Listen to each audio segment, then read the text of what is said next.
Hello. Welcome to Dream Me On. My name is Andrew. Tonight, as you drift toward the edge of sleep, I'll be here with you. There's no rush here. There's nothing you need to do. You don't have to follow every word. You can simply listen or allow the story to flow quietly, like distant thunder, rolling far away. Take a moment to notice where you are. Allow your body to settle. Feel the surface beneath you, holding you effortlessly. Bring your attention to your breath. Slowly breathe in through your nose. And as you breathe out, let your body soften just a little more. You're not listening to this story to stay awake. If sleep finds you along the way, that's exactly how it's meant to be. Tonight's story comes from a time before memory. A time when gods walked among thoughts, and destiny was shaped, not only by fate, but by choice. A story of power, of wisdom, and of a decision that could never be undone. When you're ready, you may gently close your eyes and allow me to take you to Mount Olympus. That night on Mount Olympus, the king of gods made a decision that would haunt him for months to come. Zeus stood in his great hall, golden light streaming through marble columns that stretched toward the heavens themselves. The air smelled of ambrosia and lightning, that peculiar scent of ozone mixed with something sweeter, more divine. Eternal flames flickered in bronze braziers, casting dancing shadows across walls carved with scenes of the great Titan War, reminders of battles fought and victories won. Before him knelt Metis, the Titaness of wisdom, her eyes reflecting galaxies older than time itself. She was his wife, his advisor, his closest confidant, and she was pregnant with their first child. Her robes shifted like water in moonlight, deep blues and silvers that seemed to contain all the colors of thought itself. When she moved, even slightly, the fabric whispered secrets in languages forgotten by mortals. Her hair fell in waves down her back, dark as the spaces between stars. And when she looked at Zeus, he felt seen in a way that both comforted and terrified him. She was beautiful, but her beauty was not the obvious kind that turned heads at feasts. It was the beauty of a perfectly crafted argument, of a solution to an impossible problem, of understanding dawning after long confusion. To look at Metis was to feel yourself becoming smarter, wiser, more capable. She had that effect on everyone, mortal and immortal alike. But the fates had whispered a terrible prophecy into the winds, and those winds had carried their words to Zeus's ears during a storm 3 months past.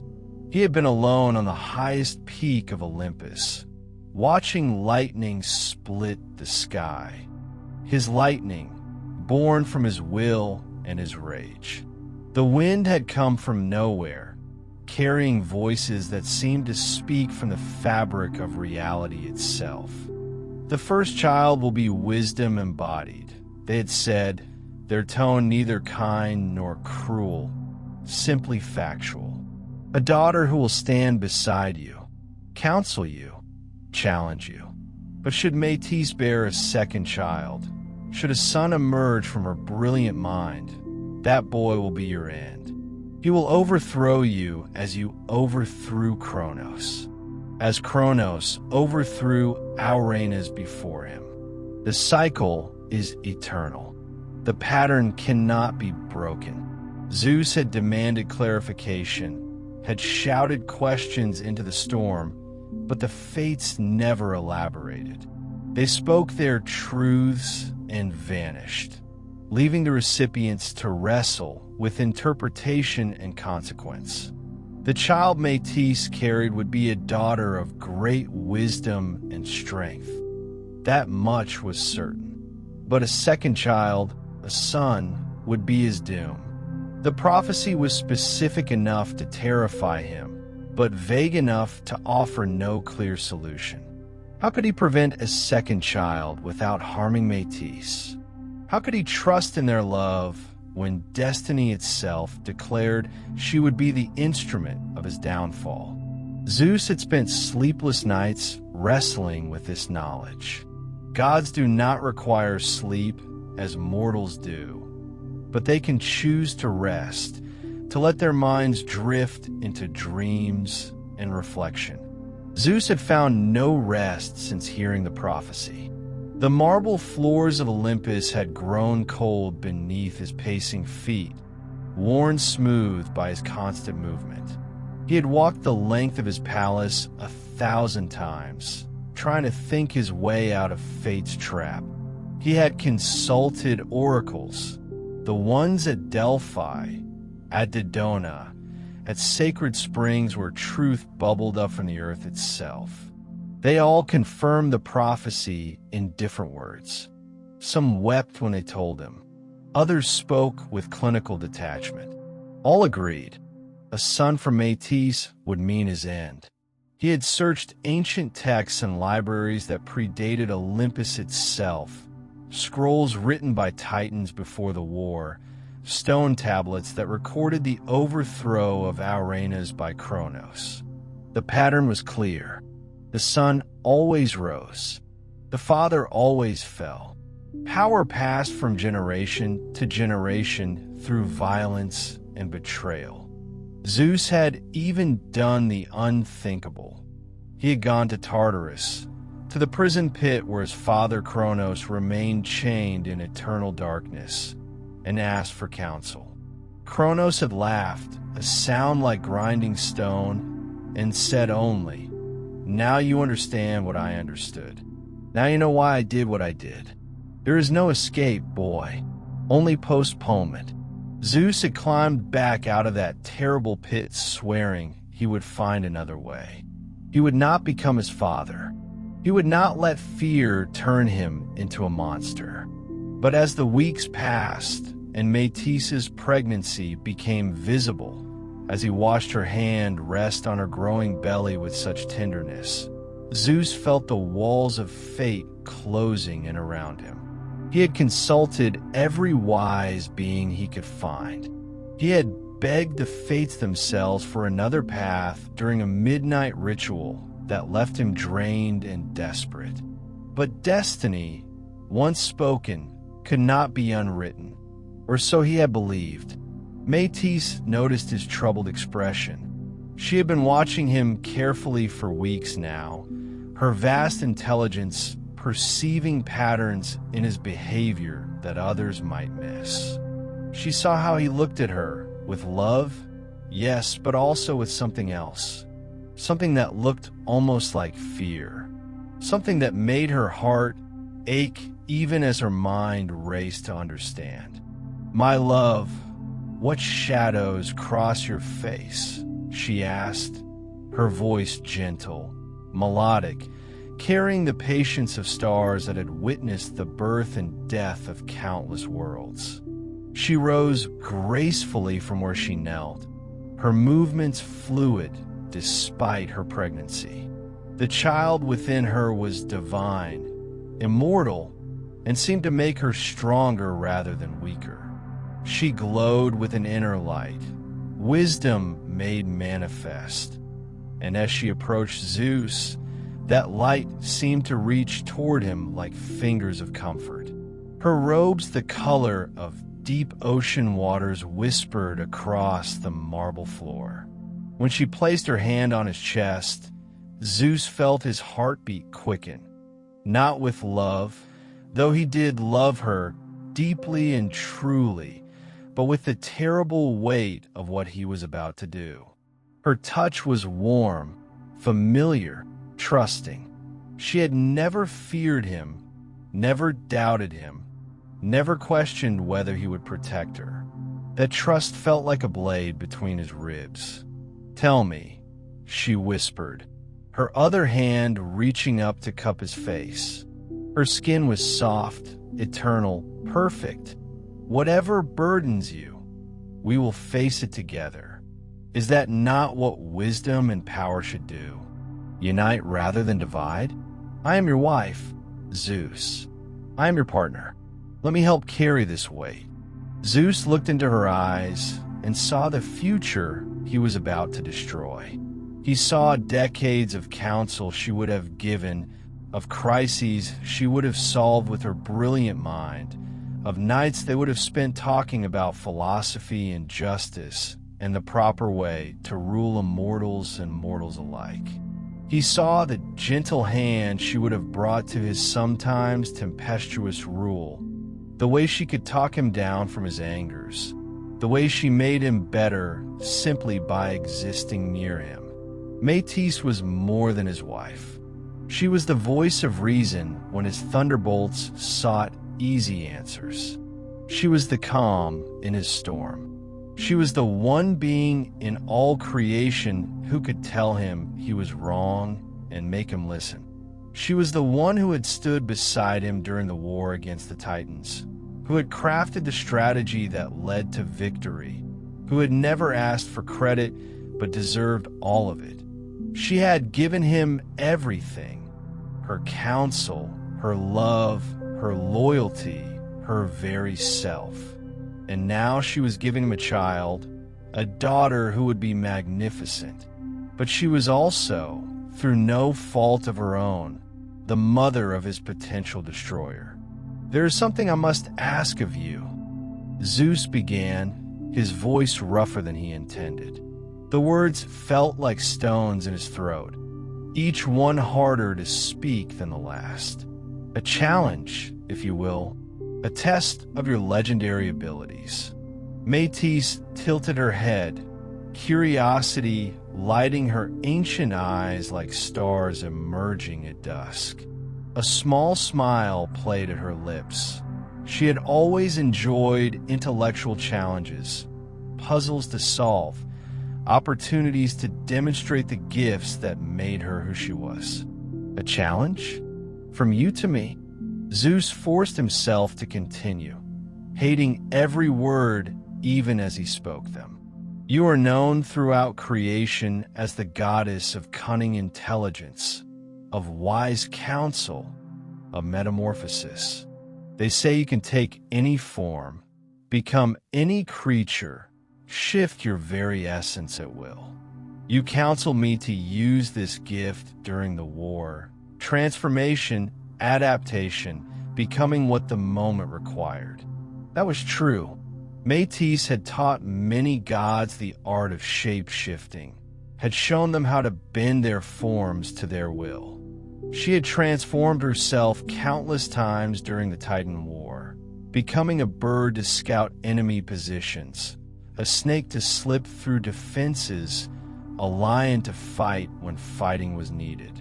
Her ability to change form was as legendary as her wisdom. But I have never seen this gift demonstrated. Zeus continued, each word feeling like a betrayal. Not fully, not the range of what you can do. Metis's smile widened, innocent and eager. She was proud of her abilities, as she had every right to be. She had earned that pride through centuries of practice, through mastery of arts that took lesser beings lifetimes to even understand. You wish for a demonstration?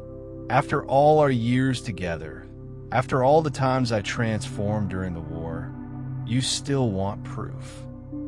Not proof, Zeus said, and even that was a lie. Understanding. I want to see the full range. Show me your power, Metis. Show me you can become something small, a fly, perhaps the smallest thing with consciousness, then something large, a lion, regal and fierce. Prove to me that the stories told about you are not exaggerated, that you are truly as magnificent as they say. The flattery worked. How could it not? Metis was wise, but she was also proud. She had every reason to be proud. She was among the most powerful beings in creation, and Zeus was asking her to demonstrate that power. It seemed like admiration, like a husband wanting to marvel at his wife's gifts. It was, in fact, a trap, but Metis, for all her wisdom, did not see it. Perhaps she could not imagine that Zeus would betray her. Perhaps her love for him blinded her to the possibility of his treachery.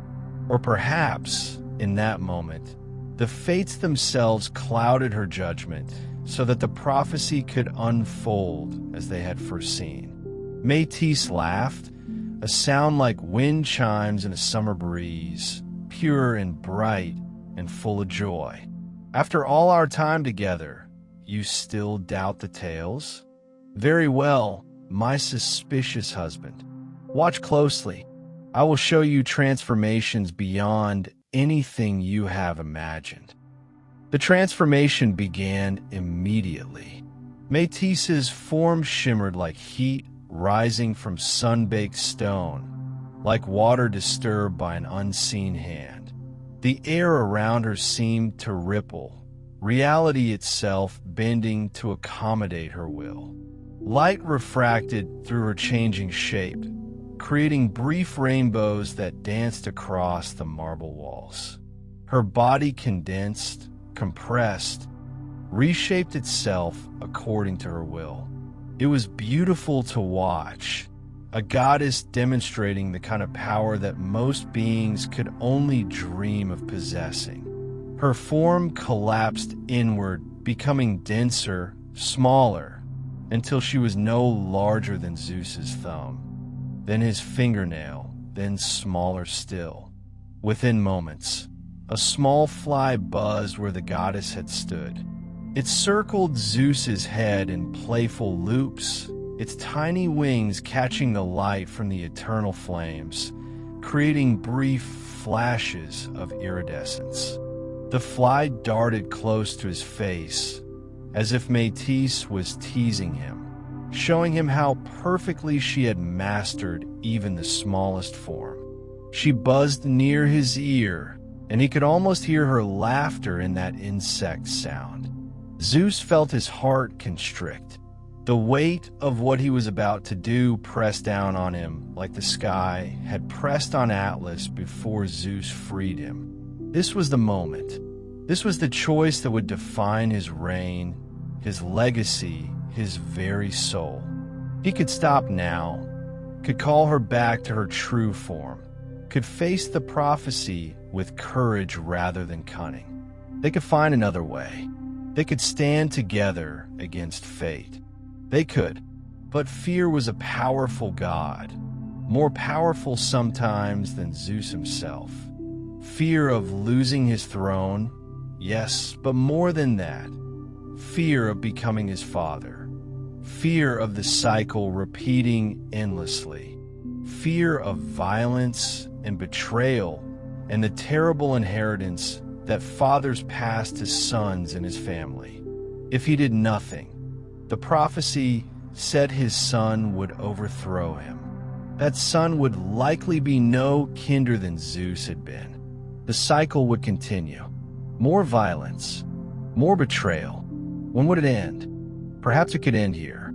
Perhaps by preventing the son from ever being born, Zeus could break the cycle rather than perpetuate it. Perhaps this terrible act was actually an act of mercy, preventing future violence by committing present betrayal. Or perhaps these were just the lies he told himself to justify the unjustifiable. Zeus opened his mouth and swallowed. The fly disappeared down his throat in an instant. He felt its tiny form passing over his tongue, felt Metis's essence, vast, ancient, powerful, being pulled into his body. For a moment, he tasted wisdom itself. It tasted like honey mixed with lightning, sweet and sharp and impossible to describe. Immediately, he felt Metis's surprise, her sudden understanding of what was happening. Inside him, trapped within his divine form, she tried to transform back to her true size. He felt her powers surging, felt her attempting to expand, to burst free from this prison he had created. If she had been successful, she would have torn him apart from within. But Zeus was the king of gods, and his power was immense. He clamped down on her essence, holding her compressed, keeping her trapped. It was like trying to hold lightning in your hands. Painful, difficult, requiring every ounce of concentration. Metis fought him, her will against his, her power against his power. For a moment, the outcome was uncertain. Then Zeus's power prevailed. He felt Metis's struggles gradually weaken as she realized the futility of resistance. She was inside him now, truly and completely. Her power was absorbed into his being.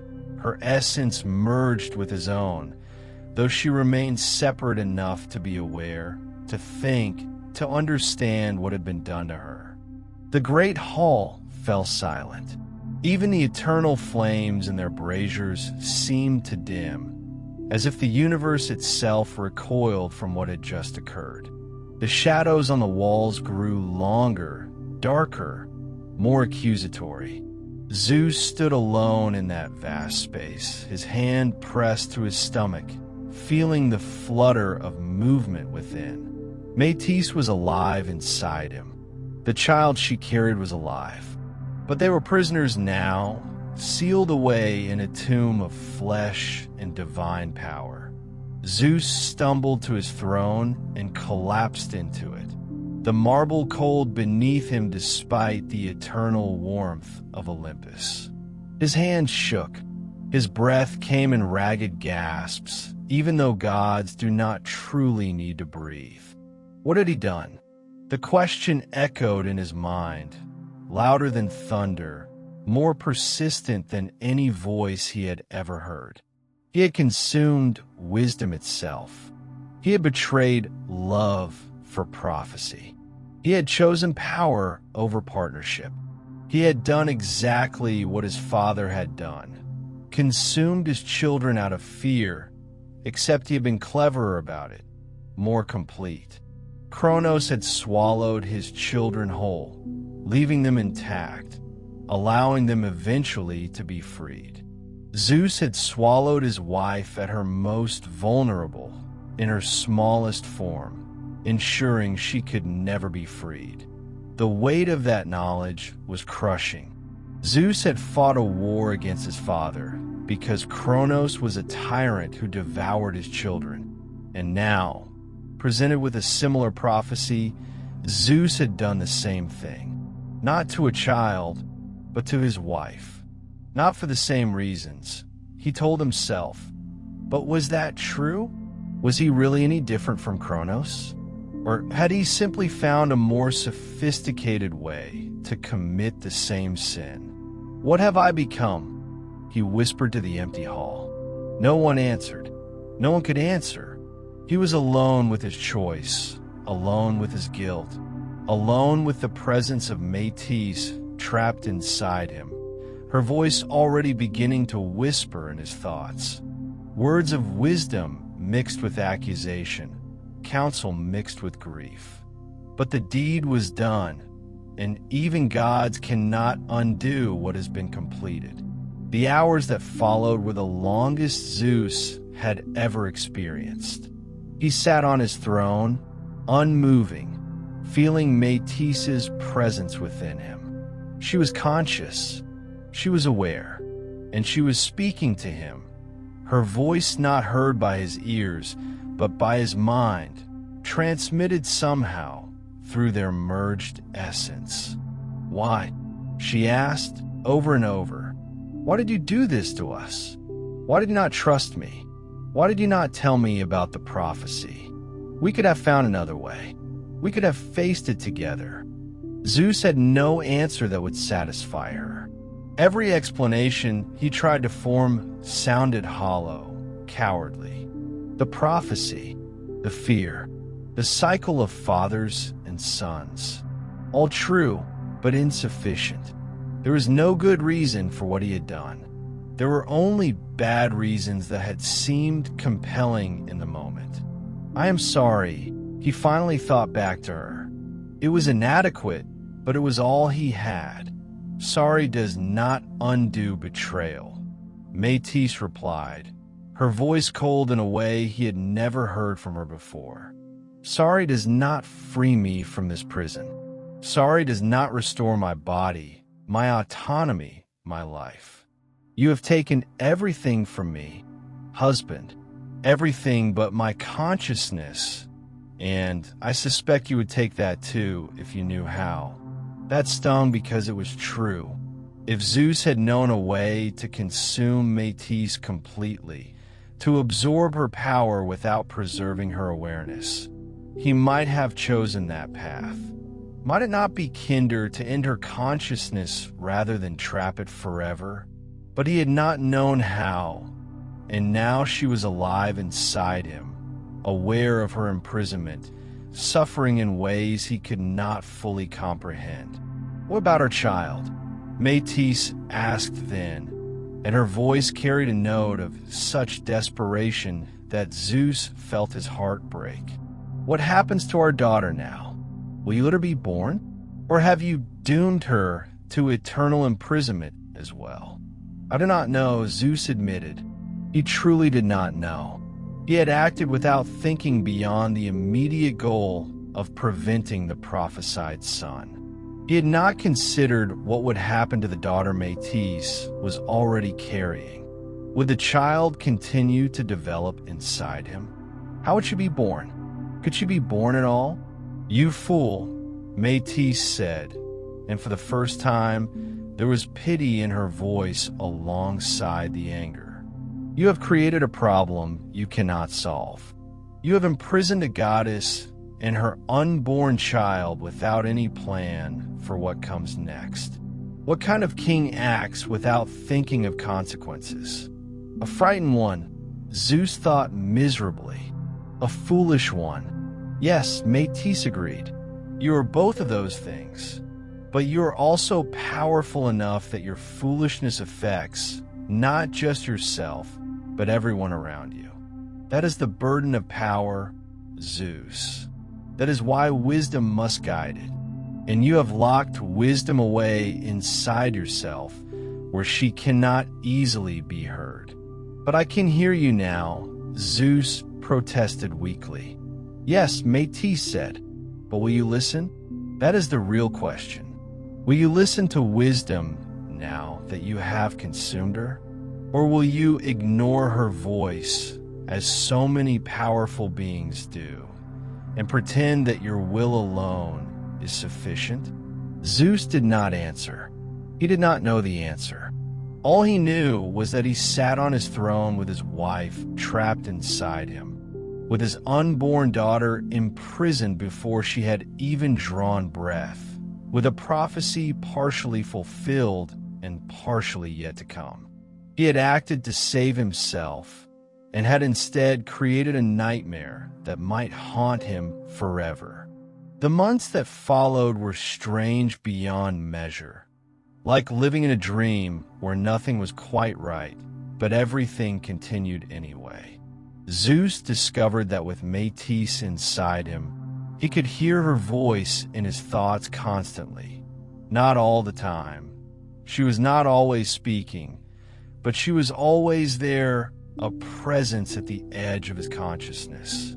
She spoke to him about matters of state, about justice and mercy, about the proper way to rule. Sometimes she spoke with advice, her voice carrying the same patient wisdom it always had.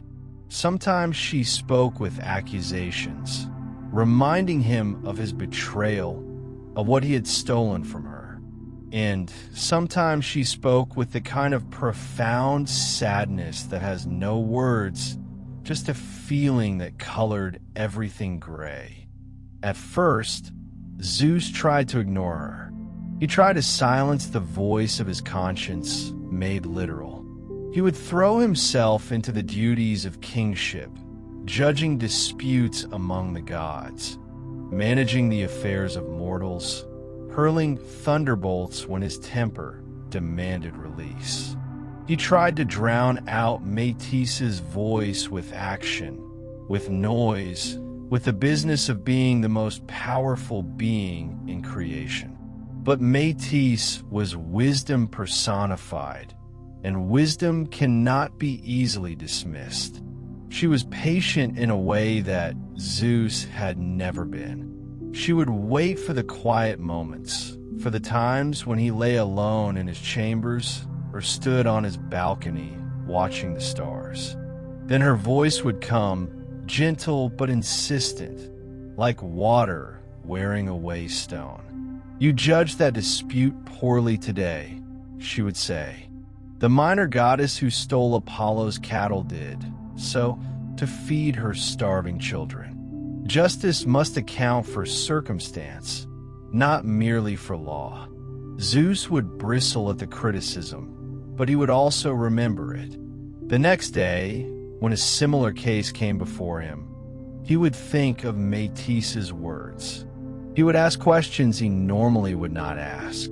He would consider circumstances he normally would have ignored, and his judgments became wiser because of it. When he considered sending storms to punish mortal cities for perceived slights, Metis's voice would whisper in his thoughts. Is this justice or merely wounded pride? Will this storm teach them reverence or breed resentment? Power unchecked by wisdom is just tyranny wearing a crown. Husband, you know this. And Zeus, much as he hated to admit it, did know this. He had fought a war against tyranny. He had overthrown his father because Kronos ruled with power alone, without wisdom, without mercy, without consideration for anything except his own preservation. Was Zeus becoming the same thing?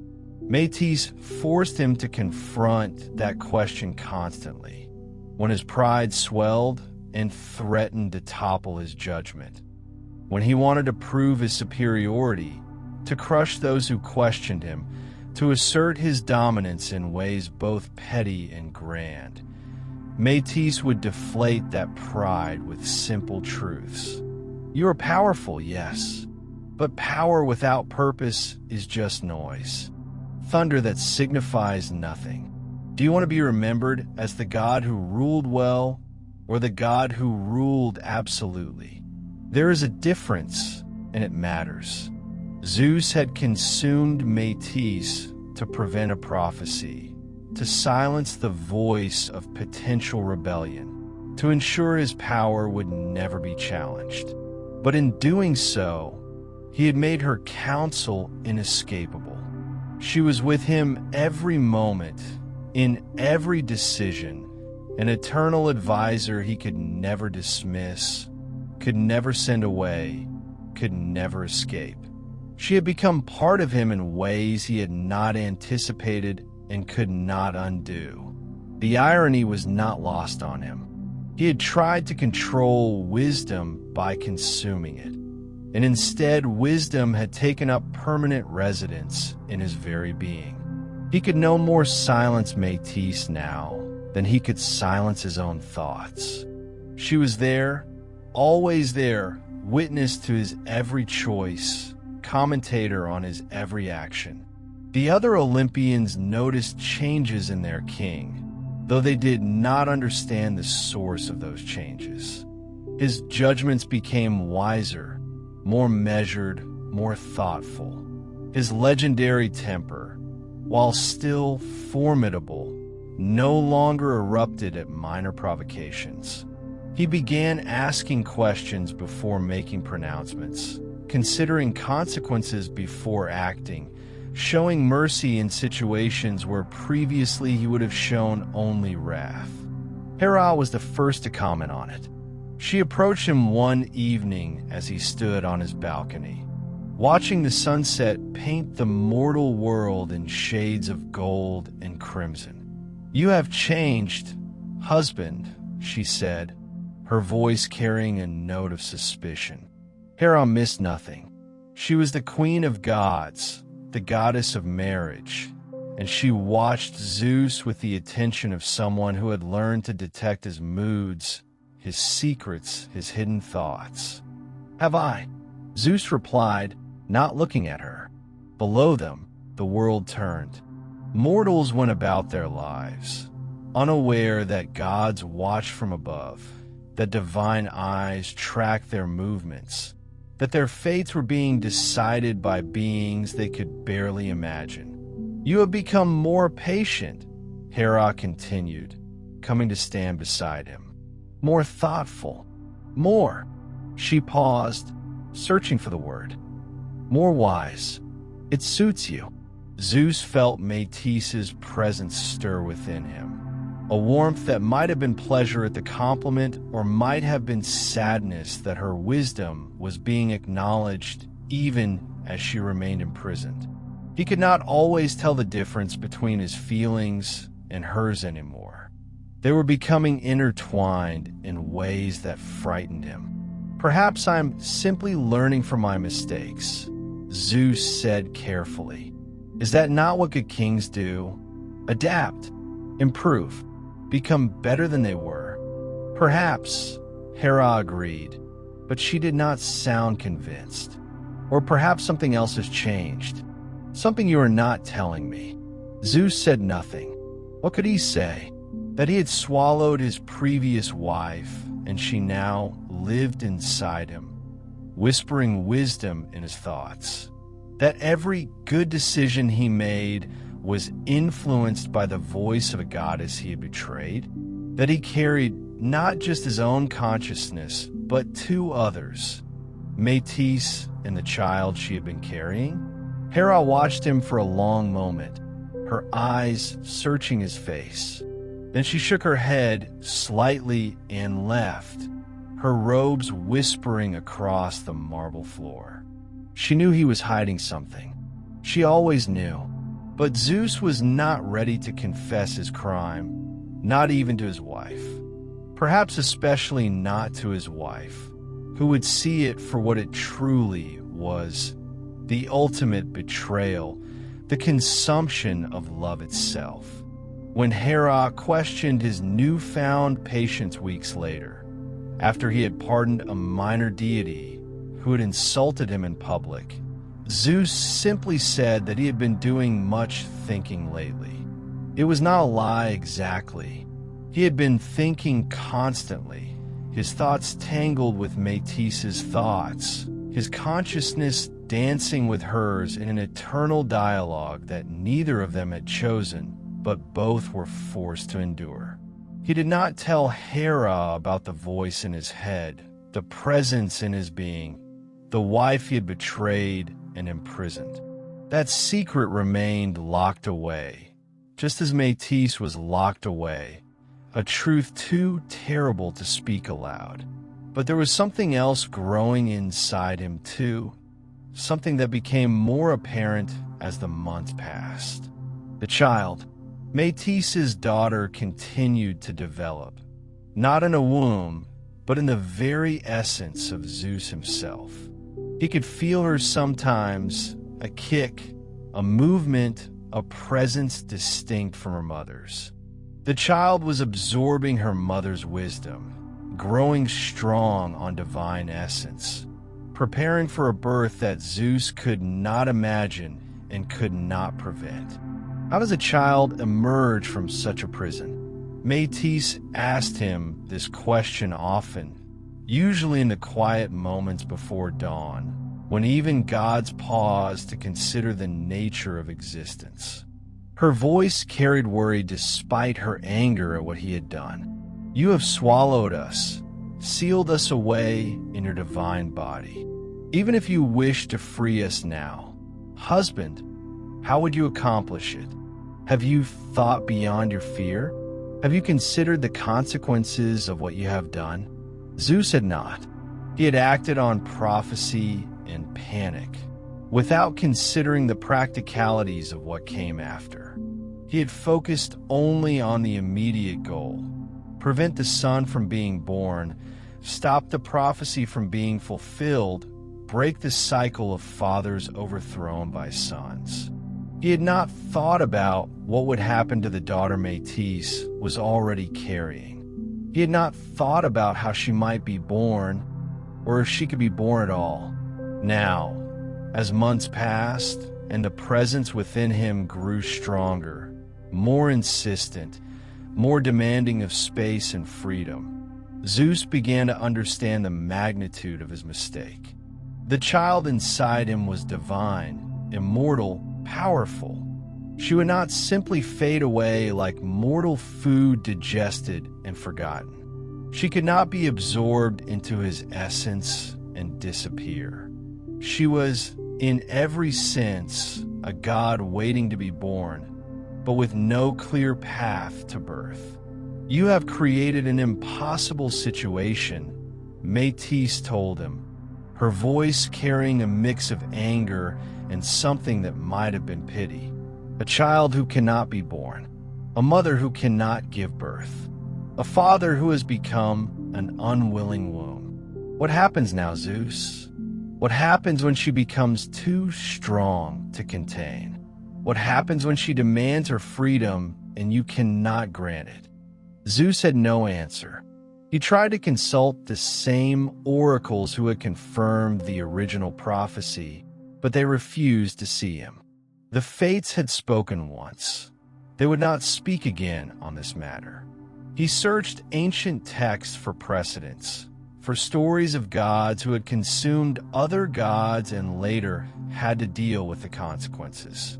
There were some stories, Kronos swallowing his children and later regurgitating them, for instance, but nothing that quite matched the situation.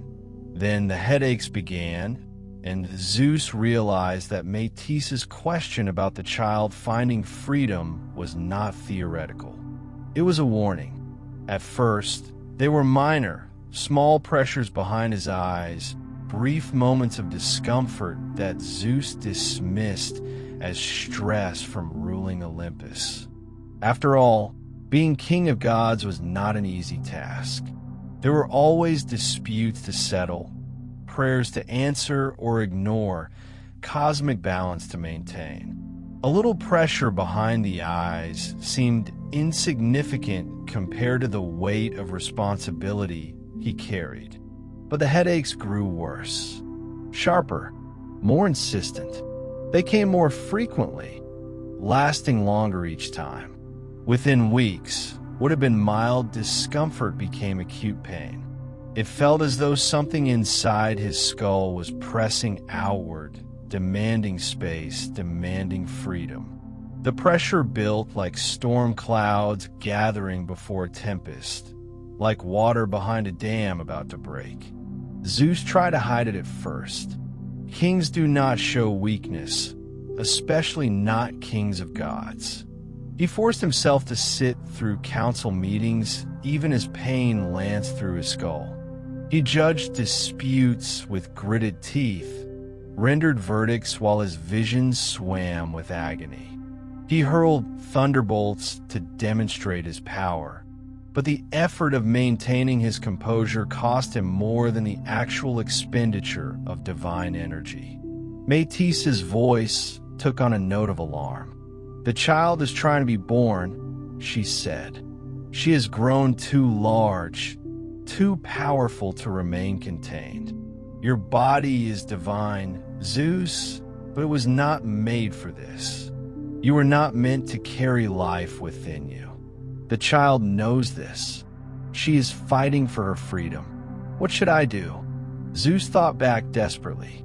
The pain was becoming unbearable, and even his divine constitution had limits. "How do I free her?" "I do not know," Metis admitted, and the fear in her voice terrified Zeus more than the pain. "I have never heard of such a birth. Gods are born from wombs, from sea foam, from the earth itself, but never from their father's body. This is unprecedented. Dangerous. You may not survive it. Zeus wanted to laugh at the irony.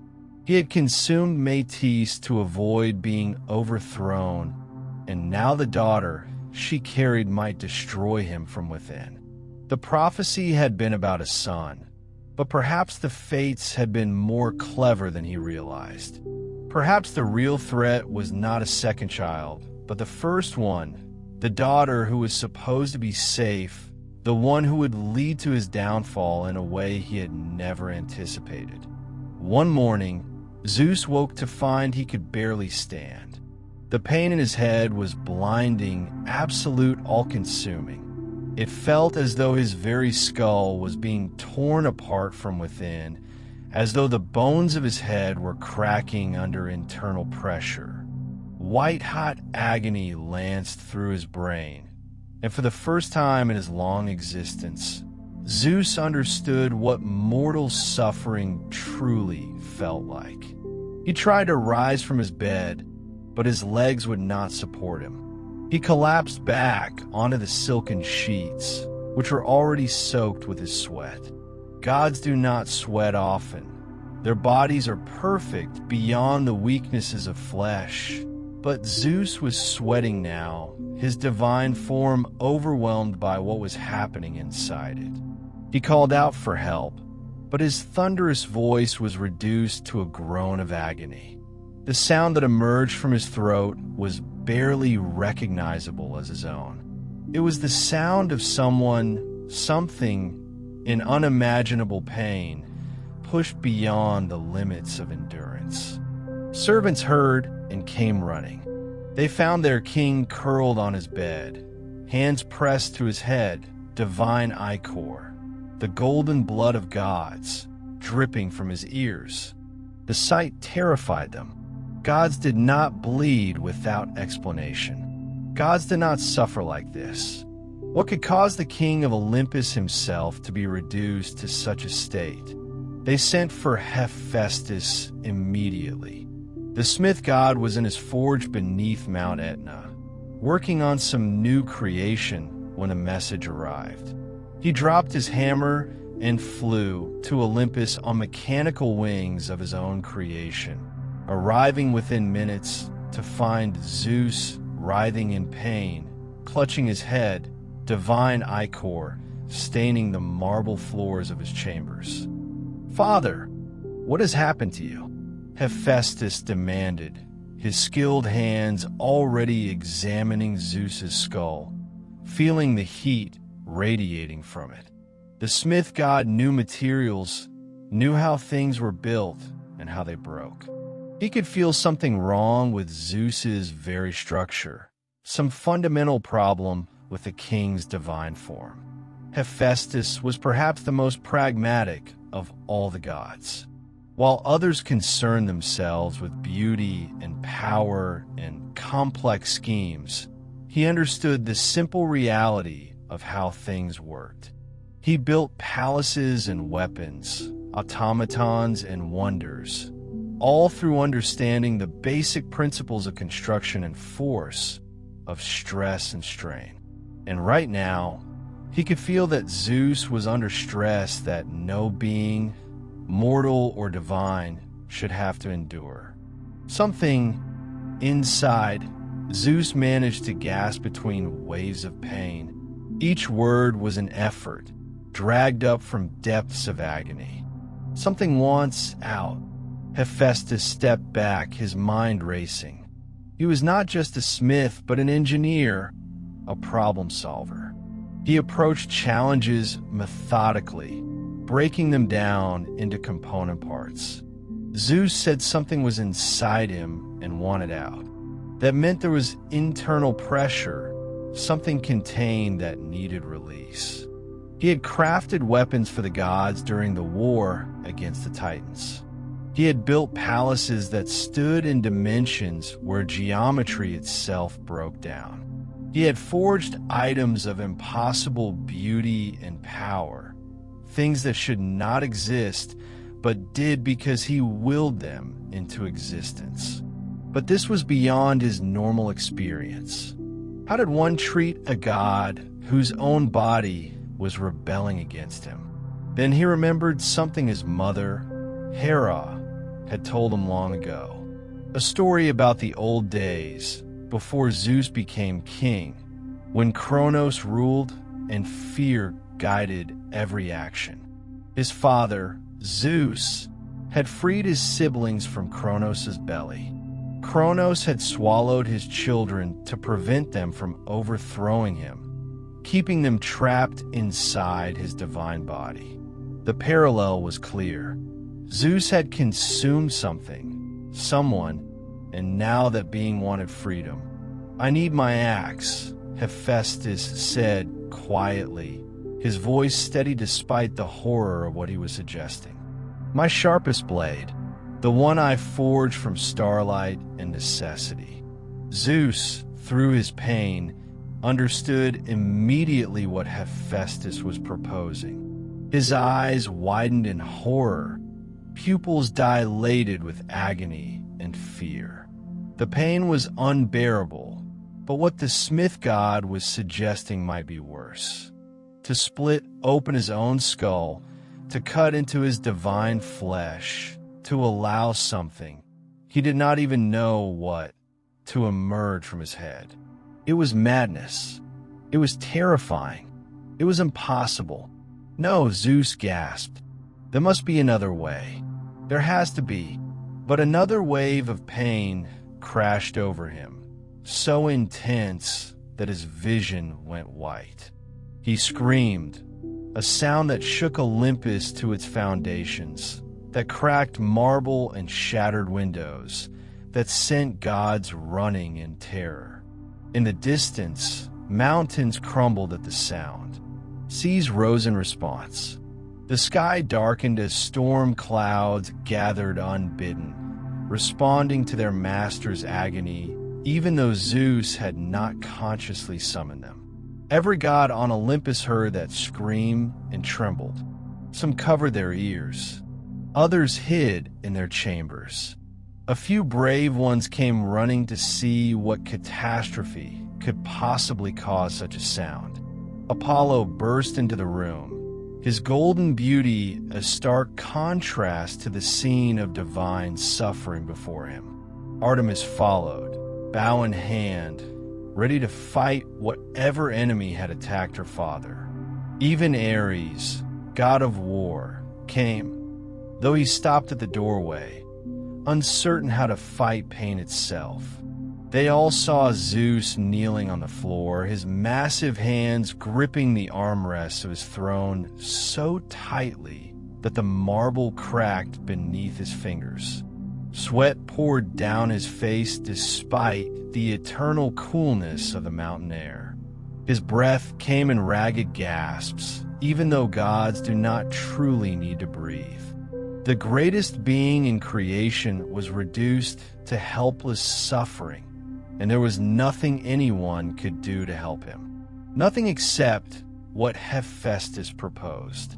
"Father," Hephaestus said again, more urgently this time, "the pressure is building. Whatever is inside you is tearing you apart from within. If we do nothing, you will suffer endlessly, for years, perhaps for eternity.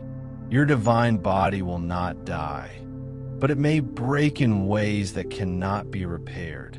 But if you trust me," he paused, meeting his father's agonized gaze with steady determination.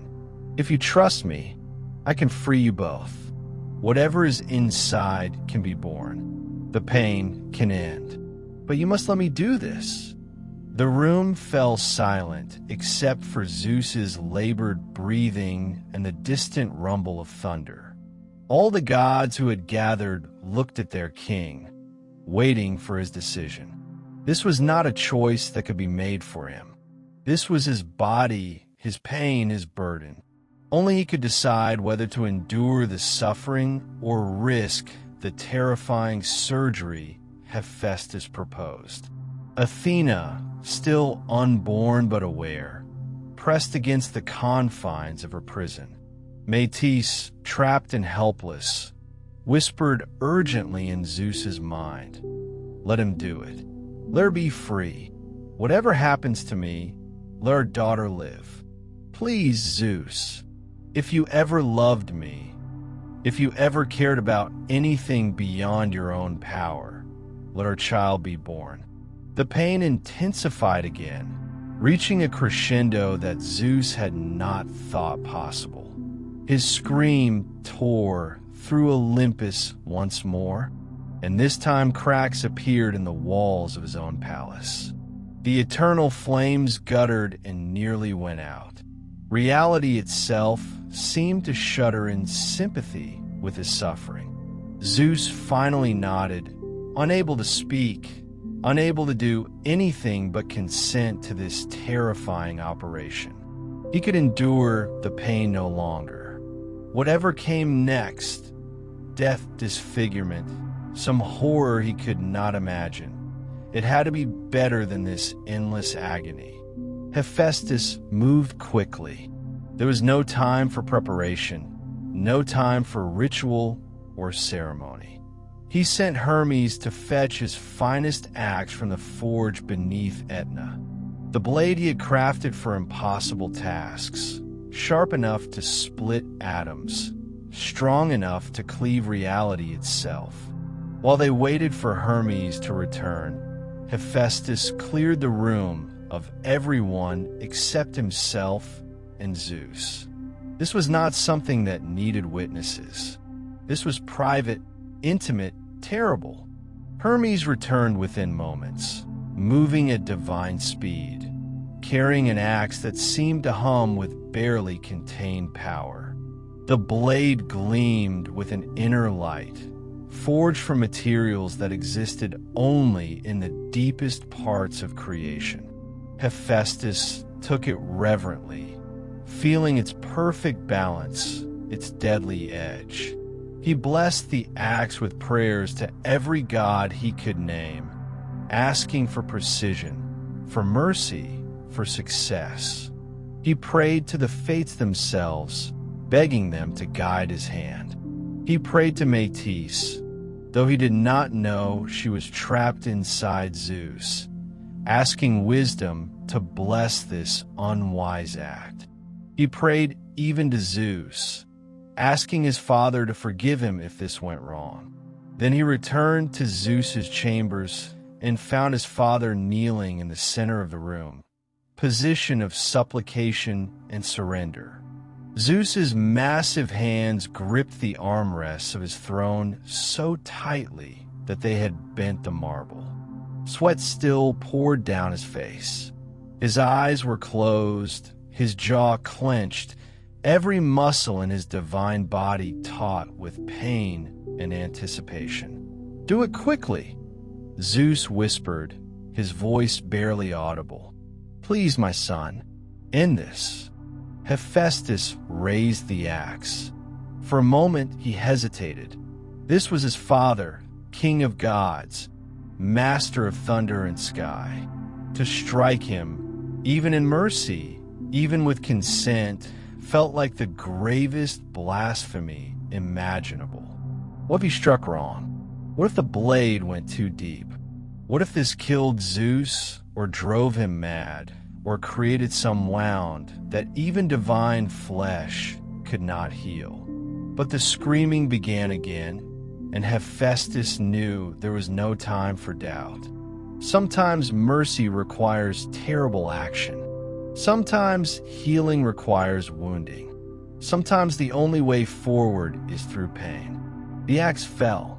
It struck Zeus's skull with a sound like breaking worlds, like reality itself crying out in protest. The impact resonated through Olympus, through the air and stone and very fabric of existence. Divine ichor sprayed across the marble floor, gleaming gold in the eternal light, spattering the walls, the ceiling, Hephaestus's face and hands. It was hot, burning where it touched, smelling of power and pain, and something indefinable, the scent of divinity wounded.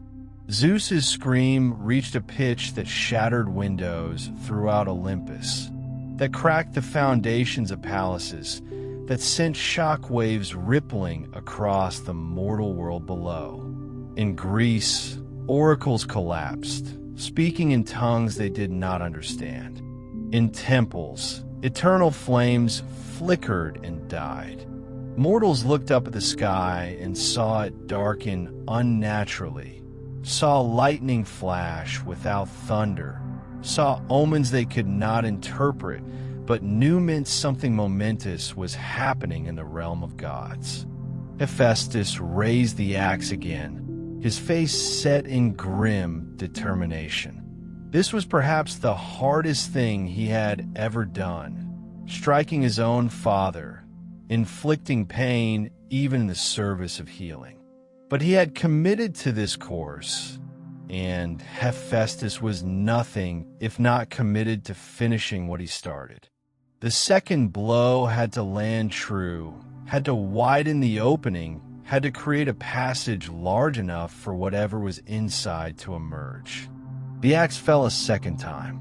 It struck precisely where the first blow had landed, widening the wound, creating an opening in Zeus's skull that glowed from within. More ichor flowed, pooling on the floor, so much golden blood that Hephaestus worried for a moment that he had struck too deep, that he had damaged something vital, that his father might actually die from this desperate surgery. Zeus's hands clenched, unclenched, clenched again. His body shook. His breath came in gasps that were half scream, half sob.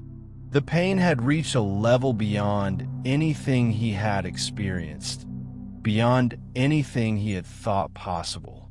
For a moment, he truly believed he might die, that this was the end prophesied by the fates, not overthrown by a son, but killed by his own daughter's birth, destroyed from within by the very wisdom he had tried to consume and control.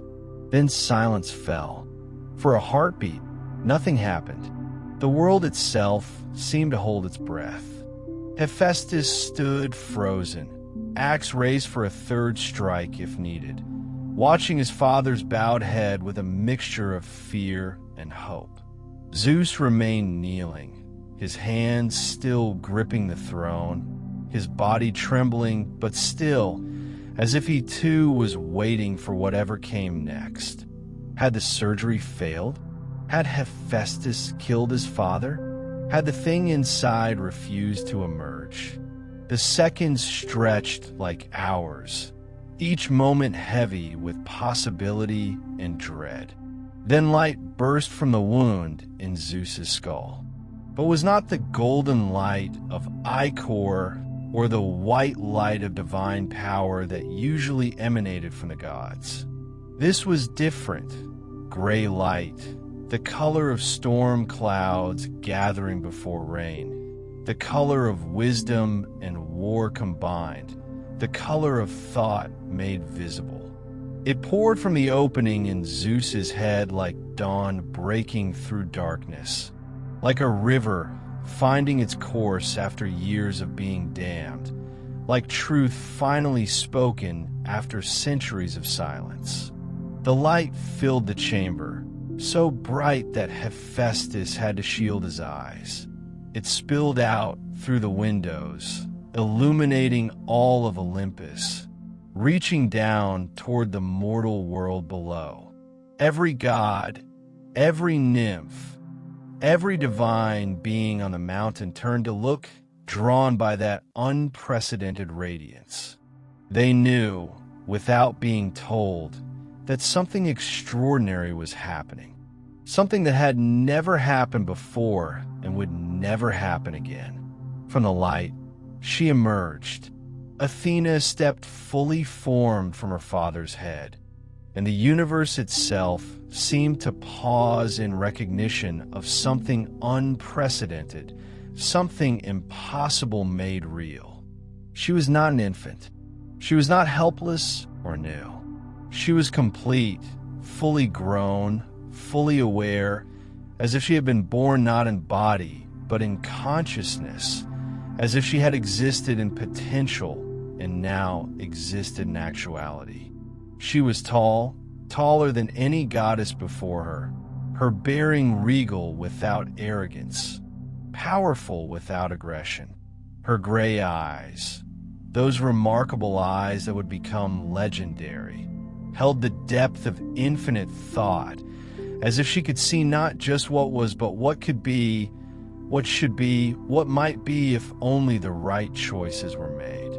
Intelligence radiated from her like heat from the sun, like light from the stars, undeniable and absolute.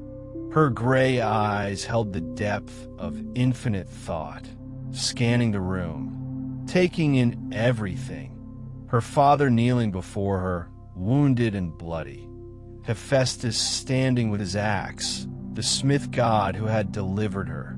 The chamber itself with its marble walls and eternal flames. She absorbed it all in an instant, processing, understanding, categorizing.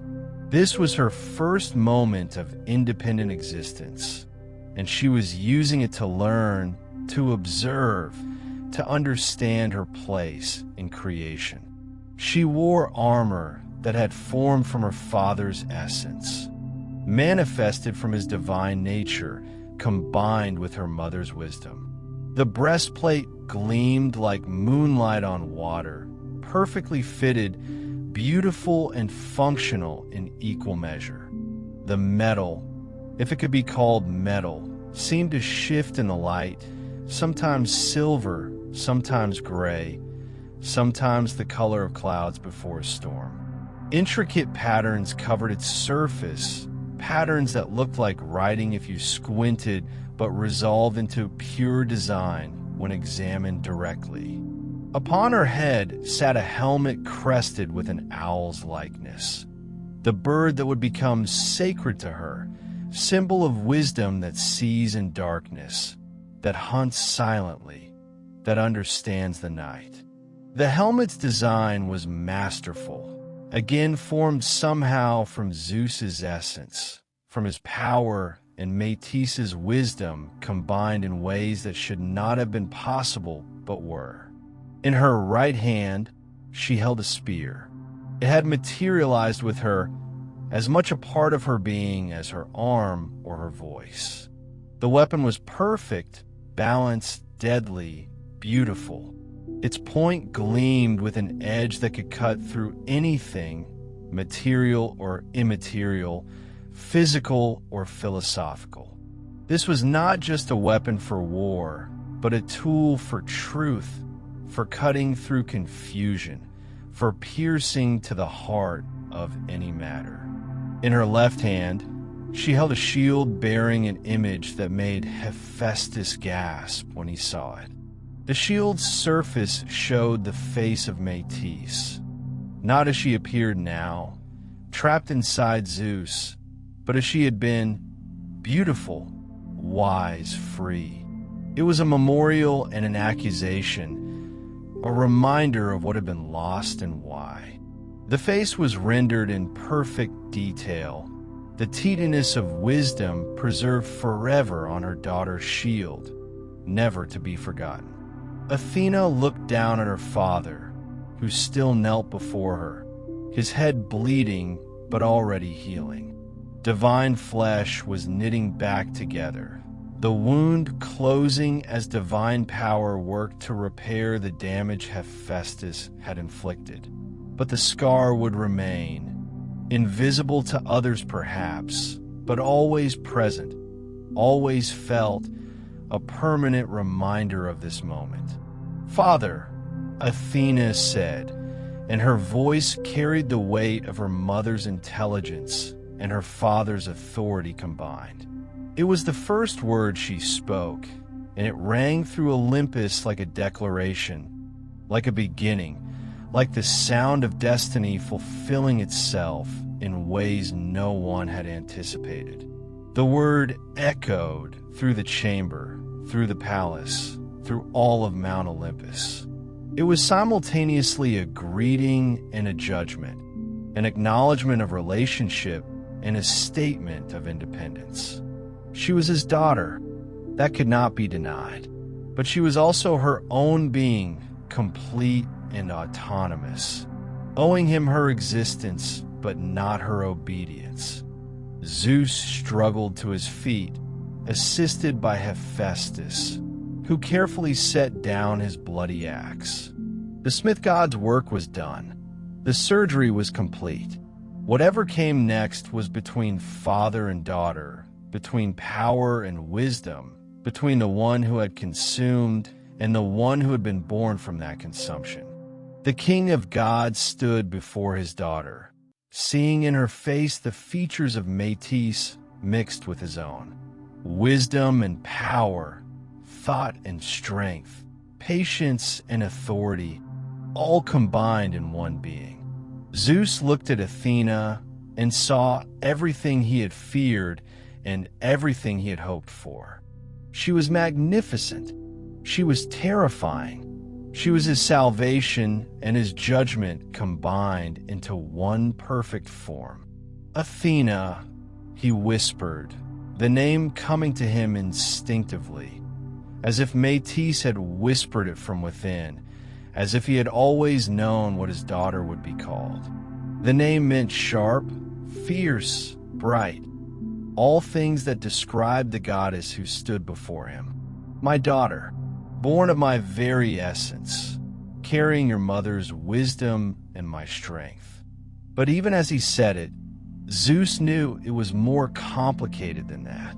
Athena had been born from his head, yes, but she had been conceived in Metis's womb, had been carried in Metis's body before that body was consumed. She was both his daughter and Metis's daughter, but in a way that defied normal understanding. She had been born from him, but not of him alone. She carried both their essences, both their powers, both their natures combined and transformed into something new.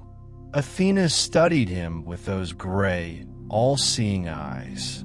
She knew everything. Her mother's fate, her own unusual birth, the prophecy that had driven her father to such desperate action. She had grown in awareness inside Zeus's mind, learning from both her mother's wisdom and her father's experiences. She had been conscious during her imprisonment, aware of the conversations between Zeus and Metis, privy to every thought, every decision, every doubt that had crossed her father's mind. She knew him better than anyone, perhaps even better than he knew himself.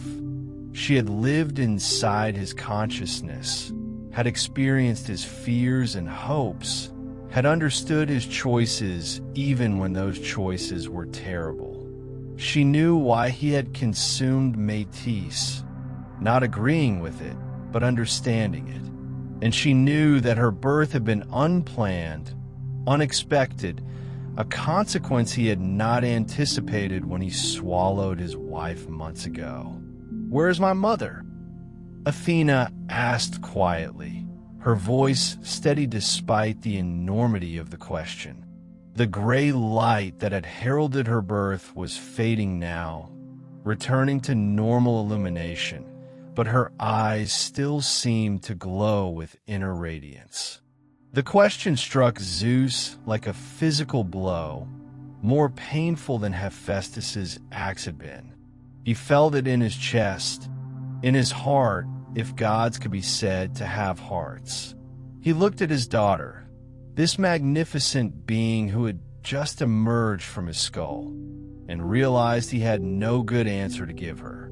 Zeus felt the question like a knife, like Hephaestus's axe cutting not into his skull, but into his heart. He had consumed Metis months ago, but he had not felt her voice since Athena's birth. That constant presence, that endless counsel, that voice of wisdom that had guided and accused and comforted and challenged him. All of it had vanished the moment his daughter emerged from his head. The silence inside his own thoughts was deafening. For months, he had grown accustomed to Metis's presence, to her whispers and observations, to the feeling of never truly being alone. Now, suddenly she was gone. The space she had occupied felt vast and empty, like a room where echoes lived but no sound could fill. Had Metis died in the birthing? Had her essence been consumed entirely to create this perfect daughter? Zeus searched within himself, trying to find some trace of his wife, some remnant of the Titaness of wisdom who had been imprisoned in his divine body. But there was nothing, just emptiness where she had been, just silence where her voice had guided him. Or had she simply ceased, her purpose fulfilled, her wisdom transferred completely to the child she would never hold? The thought was unbearable, but Zeus forced himself to confront it. Metis had been pregnant when he swallowed her. She had been carrying Athena. Perhaps all of Metis's essence, all her power and wisdom and consciousness had been poured into their daughter during the long months of imprisonment. Perhaps Athena had absorbed everything her mother was, leaving nothing behind. It would explain why Athena had been born fully formed, fully conscious, fully capable. She had not grown from an infant's consciousness, but had been built from her mother's vast intelligence.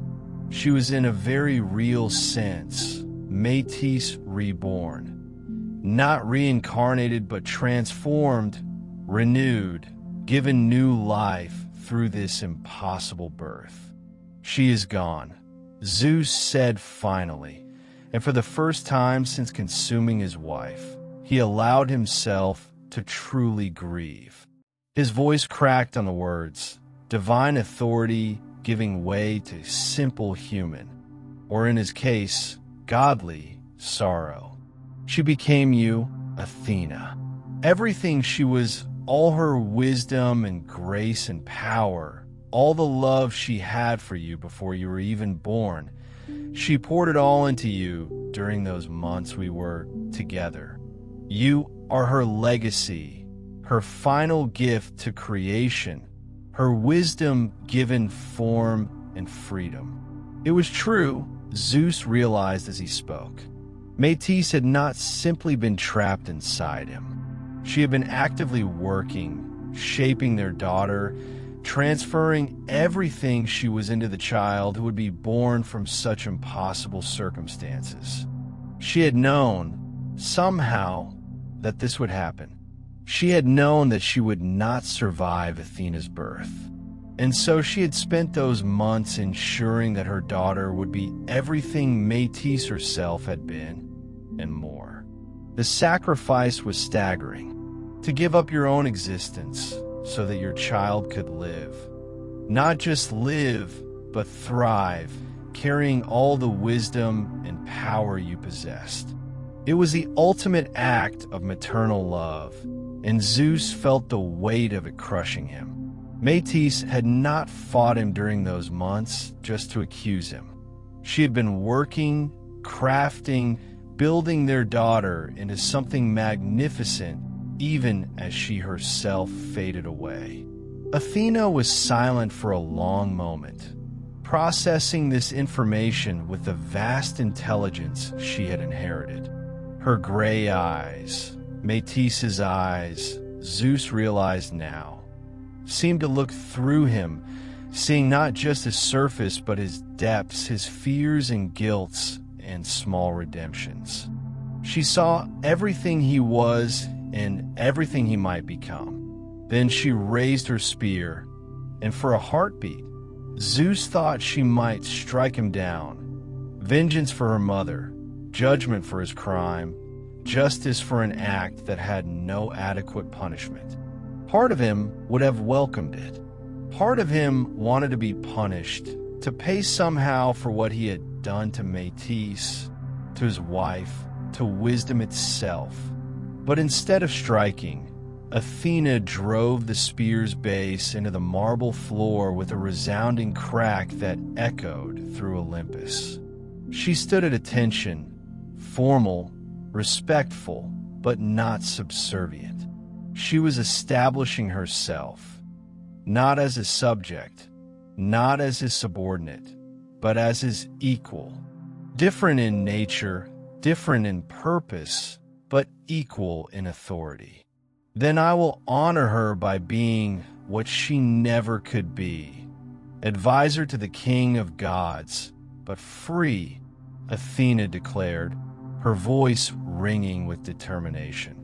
Wise but unsilenced, powerful but unafraid. I will speak truth to power, challenge authority when it strays from justice, defend the weak and clever over the strong and foolish.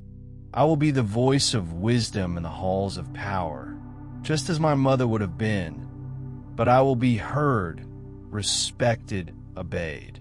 She paused, her gray eyes boring into Zeus's, making sure he understood every word, every nuance, every promise and threat contained in her declaration. You try to prevent prophecy by consuming its source, Father. But you cannot swallow destiny. You can only change its shape. The son who would overthrow you will never be born now. My mother is gone, unable to bear a second child. But in her place stands a daughter who might be even more formidable. Zeus understood. He had consumed Metis to prevent a future son from overthrowing him. That particular threat was gone. But Athena represented something potentially more challenging. Not an enemy who would overthrow him through violence, but an advisor who would challenge him through wisdom, who would question his decisions, who would force him to be better than he wanted to be. It was not the safety he had sought. It was something more complicated, more demanding, perhaps more valuable. She would not take his throne, but she would shape how he used it. She would not overthrow him, but she would transform him. The prophecy had been avoided in letter, but fulfilled in spirit. Power would indeed be balanced by something stronger than itself, not by violence, but by wisdom, not by overthrow, but by evolution. Then I will honor her by trying to be worthy of this second chance. Zeus replied, his voice rough with emotion, by listening to the daughter who carries her mother's wisdom, by ruling with thought as well as power, by becoming more than I have been. It was not much. It was not enough. It could never be enough to make up for what he had done to Metis. But it was all he could offer, and Athena seemed to recognize the sincerity in his words, even if she did not forgive the action that had made them necessary. Good, she said simply. Then she looked around the chamber, at the golden ichor still staining the marble floor, at Hephaestus standing quietly to one side with his bloody axe, at the eternal flames that had flickered but not died during her birth. Now, let's begin. You have ruled with power alone for too long, Father. It is time for wisdom to have her voice. And I promise you, whether you want to hear it or not, I will speak. It was both a promise and a warning. Zeus nodded slowly, accepting both. What else could he do? His wife was gone, consumed by his fear and transformed into their daughter.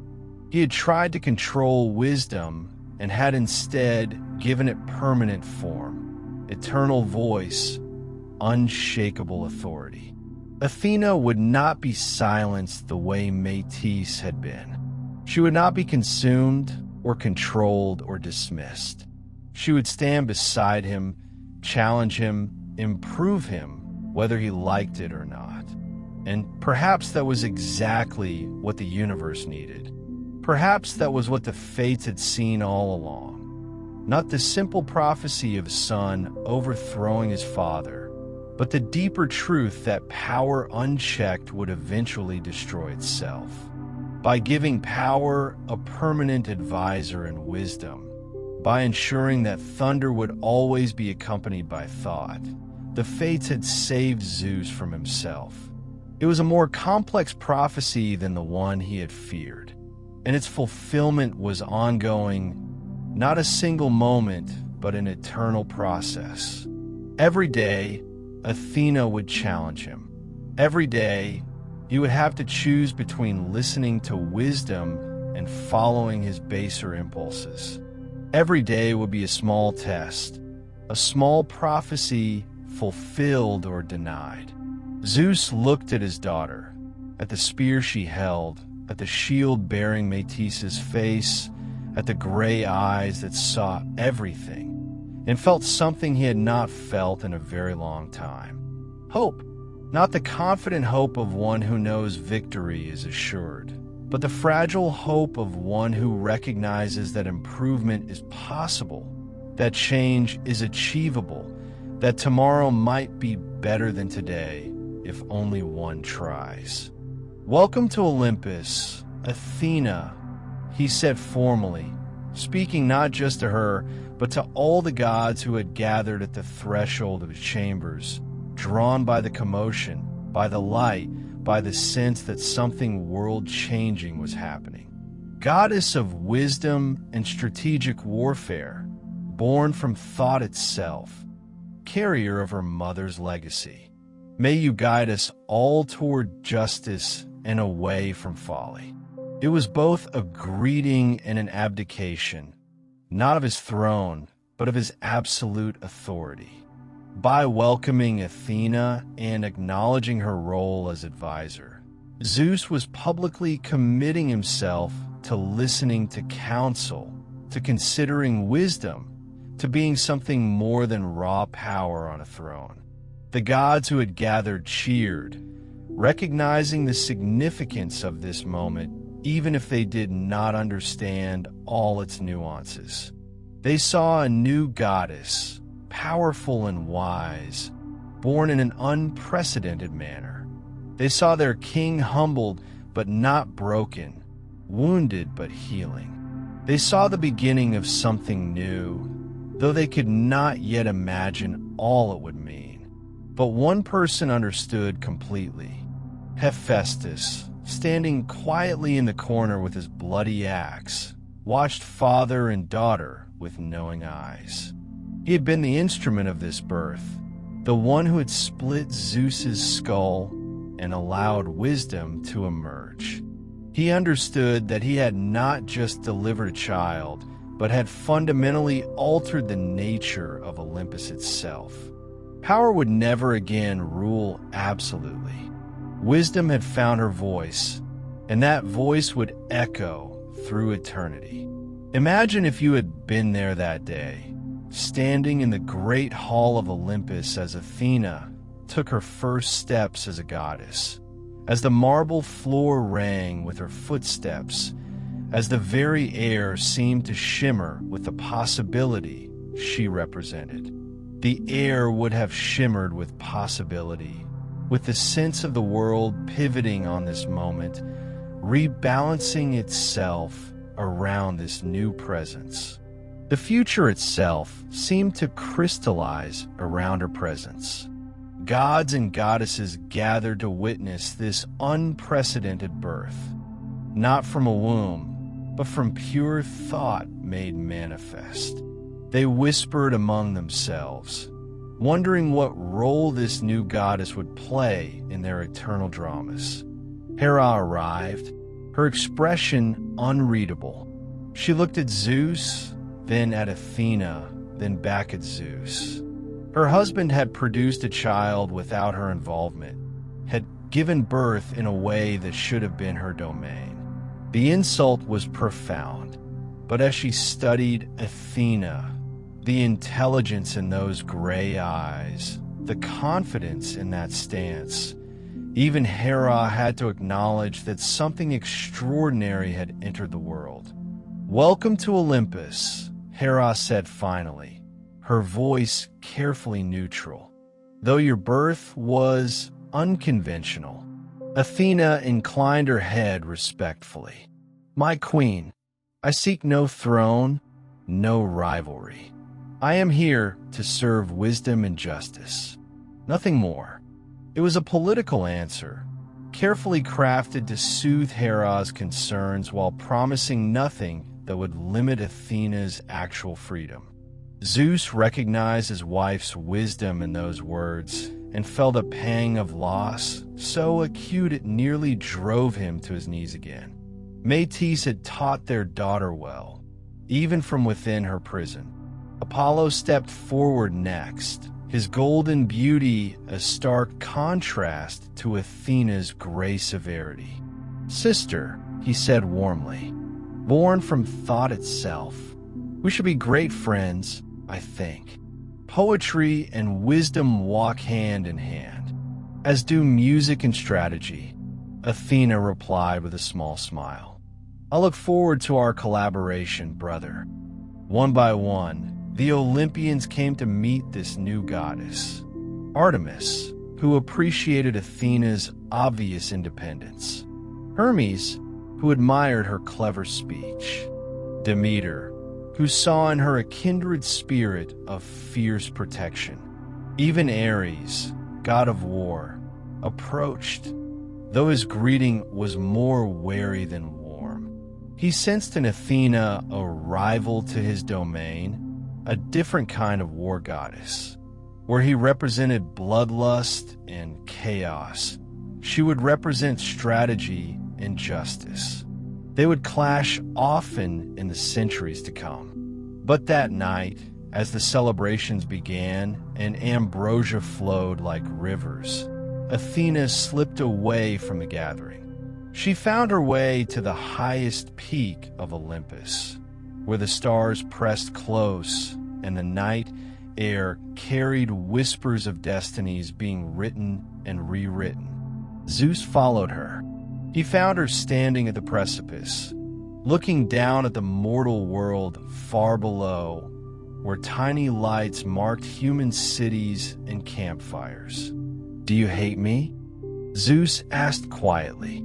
It was a question he had been afraid to voice, but standing here with his daughter, this being he barely knew but who knew him so intimately, the words came unbidden. Athena was silent for a long time. The wind played with her dark hair, and in the starlight, she looked eerily like Metis. I understand you, she said finally. That is not the same as forgiveness, but it is not hatred either. You acted from fear. Fear is the enemy of wisdom, Father. You should know that better than anyone now. I hear her sometimes, Zeus confessed, your mother, in the quiet moments. I wonder if she's truly gone or if some part of her remains, merged with my own consciousness. Does it matter? Athena turned to face him. She's gone as a separate being. Whether her wisdom survives in you, or in me, or simply in the memory of those who knew her, she is still gone. You made certain of that. The words stung, but Zeus accepted them. I cannot undo what I have done. No, Athena agreed. But you can choose to do better going forward. That is all any of us can do, God or mortal. We cannot unwrite our mistakes, but we can refuse to repeat them. They stood together in silence, father and daughter, bound by blood and tragedy and an understanding that went deeper than words. Below them, the world turned. Mortals lived and died, loved and fought, built and destroyed. The gods watched over them, sometimes helping, sometimes hindering, always interfering. It had been this way since the beginning, and it would be this way until the end. But something had changed. A new goddess walked Olympus now, and her very existence altered the balance of power. Zeus had tried to prevent a prophecy and had instead created something unpredictable, a daughter who owed him her life but not her obedience, who possessed wisdom that could challenge his authority, who represented everything he had tried to suppress. "Will you stay on Olympus?" Zeus asked, "or will you go your own way?" Athena smiled, and in that smile, Zeus saw both Metis' gentle irony and his own fierce independence. "I will stay, Father. Someone needs to keep you honest. Someone needs to whisper wisdom in your ear when your thunder threatens to drown out reason. Mother cannot do it anymore, so I must. And if I do not listen, then I will make you listen. That is what daughters do." She paused, then added, "That is what wisdom does. It persists even when power tries to silence it." Zeus nodded slowly. He had swallowed wisdom to control it, but wisdom had found a way to be reborn. Perhaps that was the true lesson of this entire ordeal. You cannot consume truth. You cannot silence intelligence. You cannot imprison knowledge. These things will always find a way to emerge, to speak, to challenge. "Come," Athena said, turning back toward the palace. "Your guests will wonder where we've gone, and we have much work ahead of us. The mortals need guidance, and the gods need wisdom, even if they don't always realize it." As they walked back together, Zeus felt something he had not felt in months: peace. Not the false peace of a threat eliminated, but the real peace of acceptance.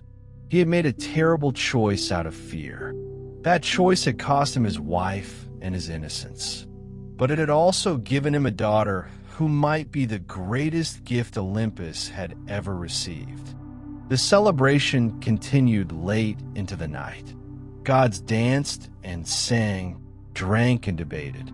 Athena moved among them with grace and intelligence, already forming alliances, already making her presence felt. Zeus watched her with pride and sorrow intermingled. Pride at what she was becoming, sorrow for what had been lost to create her. As dawn approached and the celebration finally began to wind down, Zeus found himself alone in his chambers once again. The wound on his head had healed completely, leaving no scar. Gods do not scar easily, but he knew that the internal wound, the guilt, the grief, the knowledge of what he had done, would never fully heal. He would carry it forever, as he should. He lay down on his bed and closed his eyes, expecting the silence that had followed Athena's birth. But instead, he heard something faint, distant, but unmistakable. A voice. Metis' voice, not in words but in feeling. A presence that remained, woven into his very being. She had not entirely disappeared.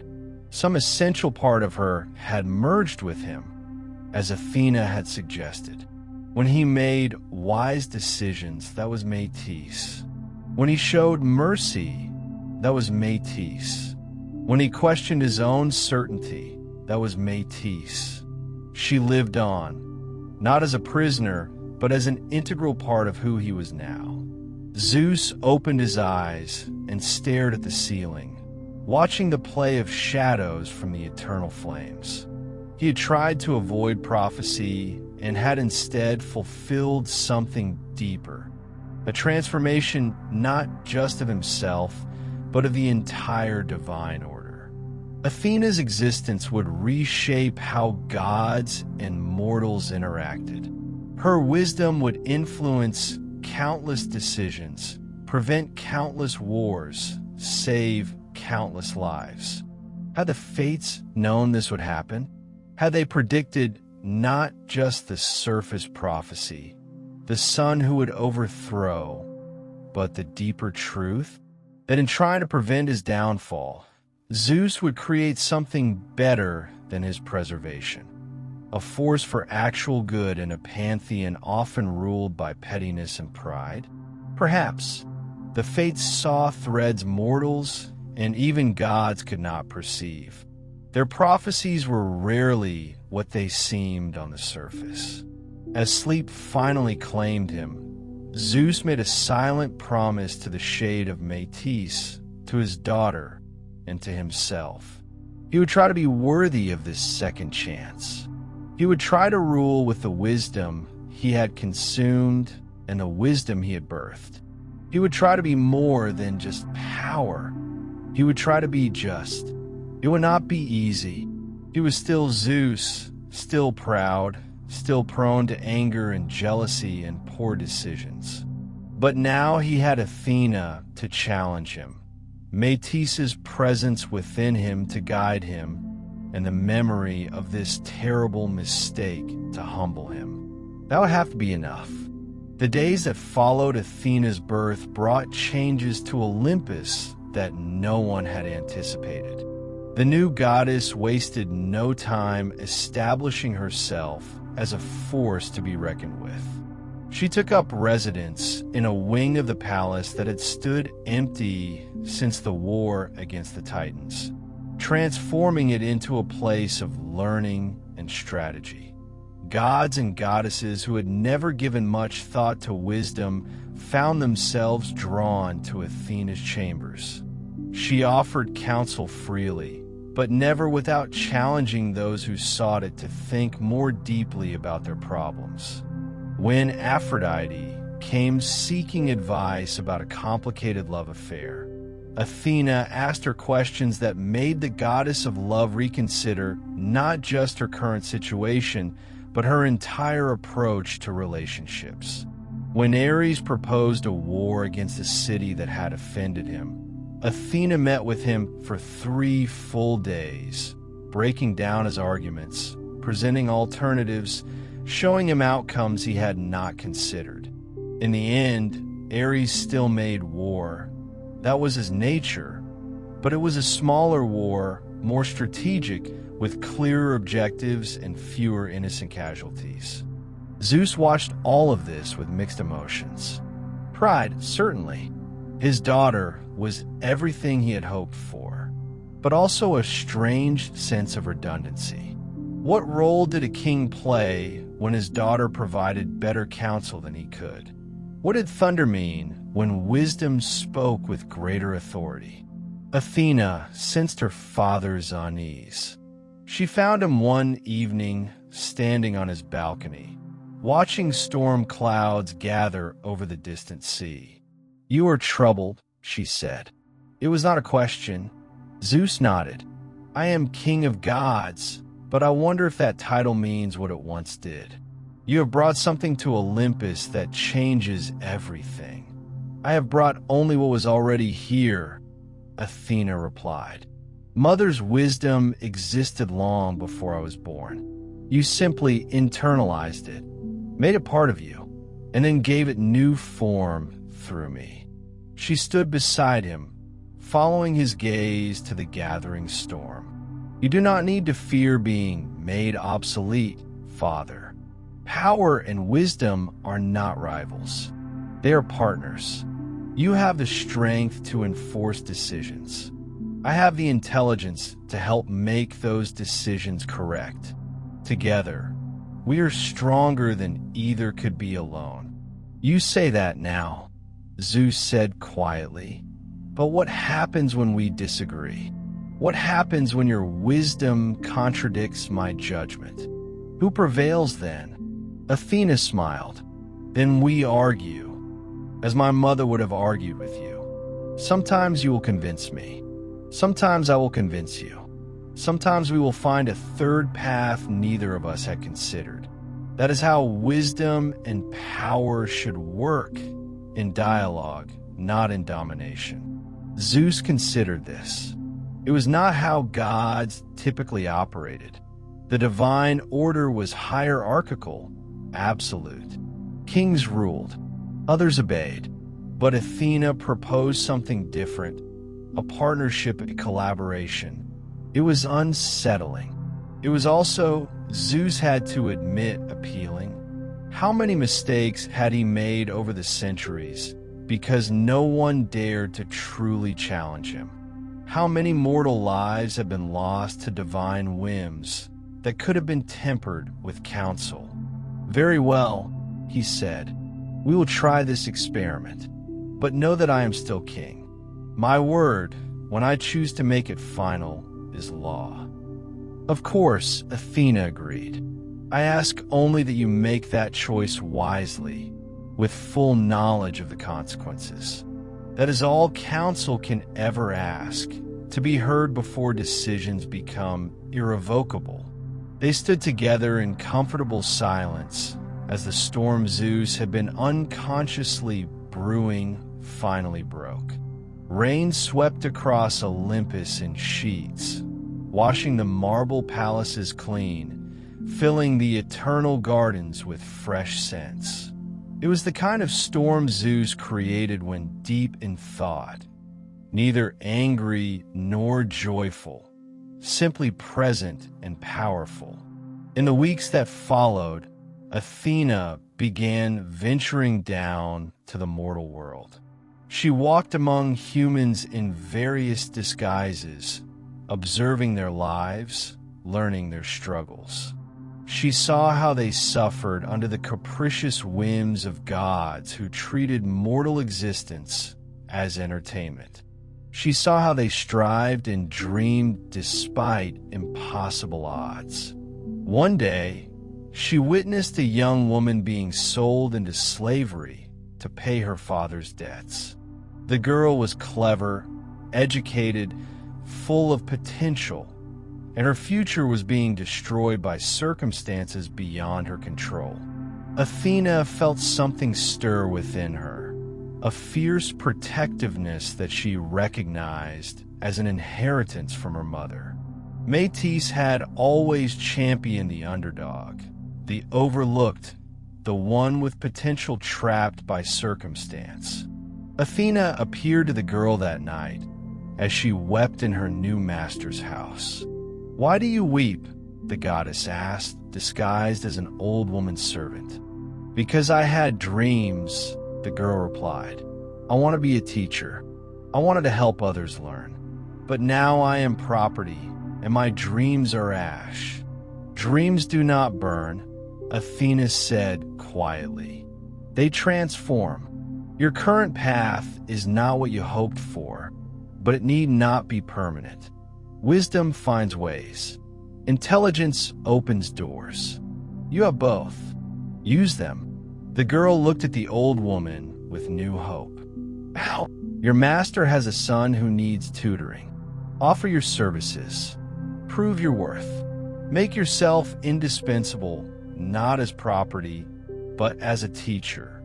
In time, you may earn your freedom, or something even better." Athena smiled. Never underestimate the power of patience combined with preparation. She left the girl then, but she checked on her periodically over the following years.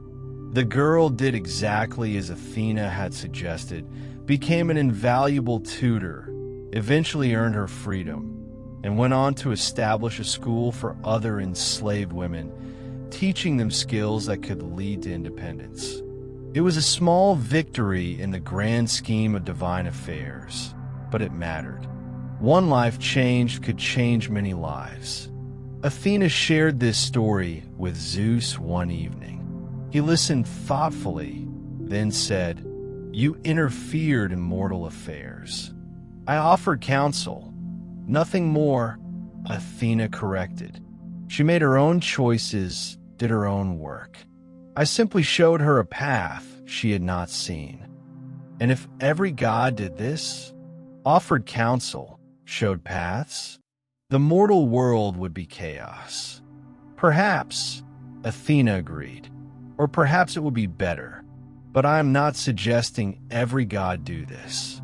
I'm suggesting I do this. It is my nature, Father. Wisdom that is not shared is wasted. Zeus could not argue with that logic, though he sensed the implications. Athena was establishing a new kind of divine interaction with mortals, one based on empowerment rather than control, on education rather than fear. It was revolutionary. It was dangerous. It was also, he had to admit, probably right. As months turned to years, Athena's influence on Olympus became undeniable. She established competitions among mortals, contests of wisdom, not just strength. She inspired the creation of the first libraries, the first centers of learning. She became patron to those who sought knowledge, who questioned authority, who pushed the boundaries of what was known. This sometimes brought her into conflict with other gods. Poseidon challenged her for patronage of a particular city, offering the people a saltwater spring. Athena offered an olive tree, a gift with practical, long-term value. The citizens chose Athena, and the city became Athens, named in her honor. Poseidon's rage was legendary, but Athena weathered it with calm dignity, never escalating, never responding to anger with anger. Zeus watched these conflicts and learned from them. He saw how Athena's approach, measured, strategic, focused on long-term outcomes rather than immediate satisfaction, produced better results than his own tendency toward dramatic displays of power. Slowly, he began to consult her more often, to pause before acting, to ask himself, what would wisdom suggest here? It was not always easy. There were times when Zeus's old habits reasserted themselves, when his temper flared or his pride demanded immediate satisfaction. But increasingly, he found Athena's presence, both her actual counsel and the internalized voice that might have been Metis or might have been his own growing wisdom, holding him back from his worst impulses. The other gods noticed. Hera, ever watchful, commented one day, "She has changed you." "Who?" Zeus asked, though he knew perfectly well who she meant. "Your daughter, the one born from your thoughts. She has made you more deliberate, less prone to petty vengeances and dramatic gestures." Zeus considered denying it, then realized there was no point. "Perhaps she has. Is that a bad thing?" Hera was silent for a moment. Then, surprisingly, she smiled, a rare, genuine expression. "No, husband, it is not. Though it galls me to admit it, Athena may be the best thing that ever happened to Olympus. To you, certainly. Coming from Hera, this was high praise indeed." Zeus felt a warmth in his chest that had nothing to do with divine fire and everything to do with simple gratitude. Perhaps consuming Metis had been a terrible act. Perhaps he would carry the guilt of it forever. But if the outcome was positive, if it made him a better king, a wiser god, a more thoughtful force in the universe, did that redeem the sin? He did not know. He suspected he would never know. Morality, he had learned, was rarely simple. Actions had consequences that rippled outward in all directions, creating both harm and good in measures that could never be perfectly calculated.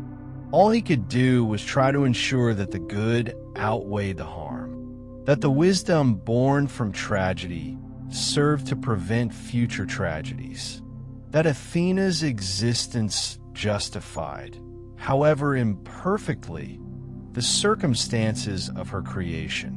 One night, many years after Athena's birth, Zeus had a dream. In it, he stood once again in his great hall, and before him knelt Metis, exactly as she had on that fateful night. But this time, when she looked up at him, she was smiling. "You did well," Metis said. "Better than I feared, not quite as well as I hoped, but well enough. Our daughter is magnificent, is she not?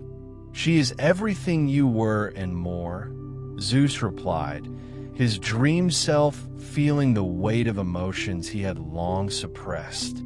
"I miss you. I regret what I did." "I know," Metis said gently, "but regret without action is just indulgence. You have acted, husband. You have changed. You have let our daughter teach you what I could not. That is all I ever wanted, for wisdom to have a voice in the halls of power. Am I forgiven then?" Zeus asked, knowing even as he spoke that dreams did not truly grant absolution. Metis stood, and as she did, she began to fade, becoming translucent, then transparent, then just light. "Forgiveness is not mine to give anymore," her voice echoed as she disappeared. "But I believe, in time, you will forgive yourself. That is the hardest forgiveness to earn, and the most important." Zeus woke with tears on his face, divine ichor, golden and bright even in the darkness of his chambers. He lay still, processing the dream, wondering if it had been just his own mind creating comfort or if some shade of Metis had truly visited him. In the end, it did not matter. The message was the same either way. Move forward. Do better.